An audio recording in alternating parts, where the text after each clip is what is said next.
இந்த தேர்தல்கள்ல அறிக்கைகள் எவ்வளவு தூரம் இம்பாக்ட் ஏற்படுத்துதுன்னு பாக்குறீங்க? வாக்குகளை மாற்றக்கூடியதா மாறி இருக்கா?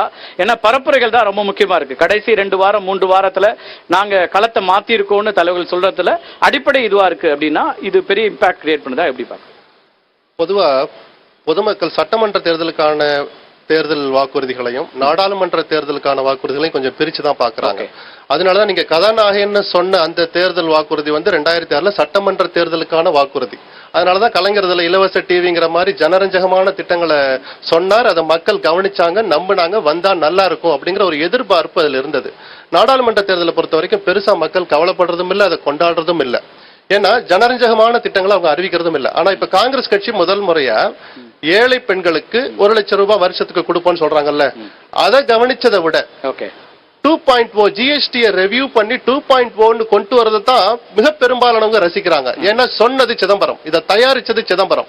இந்த ஜிஎஸ்டியை அமல்படுத்தினது வேணா பிஜேபி அரசா இருக்கலாம், ஒரிஜினல் டிராப்ட பண்ணதே சிதம்பரம் தான் நிதியமைச்சரா இருக்கிற போது. அதுல இவ்வளவு கஷ்டம் இருக்குன்னு இன்னைக்கு சிதம்பரமே நினைச்சிருக்க மாட்டார். இவ்வளவு சிக்கல்களை கொண்டு வந்திருக்கணும். ஜிஎஸ்டியை ரத்து பண்ணுவோம்னு இன்னைக்கு காங்கிரஸ் தேர்தல் சொல்லி இருந்தால் மக்கள் நம்பி இருக்க மாட்டாங்க. ஆனால் 2.1 கொண்டு வந்து ரெவியூ பண்ணுவோம்னு சொன்னதை மக்கள் நம்புவாங்க. அது நம்பகத்தன்மையை தான் பாக்குறாங்க.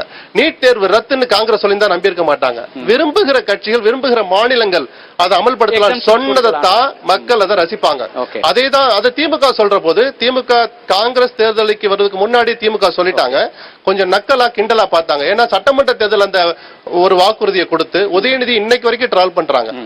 ஏன்னா சாத்தியம் இல்லை, உங்களால் மட்டுமே அது முடியாது அப்படின்ற போது திமுக சொன்ன அந்த வார்த்தையை என்டார்ஸ் பண்ற மாதிரி காங்கிரஸ் சொன்ன போது அந்த காங்கிரஸ் ரத்து பண்ணுவோம்னு சொல்லாம திமுகவின் குரல் ரத்து பண்ணுவோம், ஆனால் காங்கிரசின் குரல் அது அல்ல.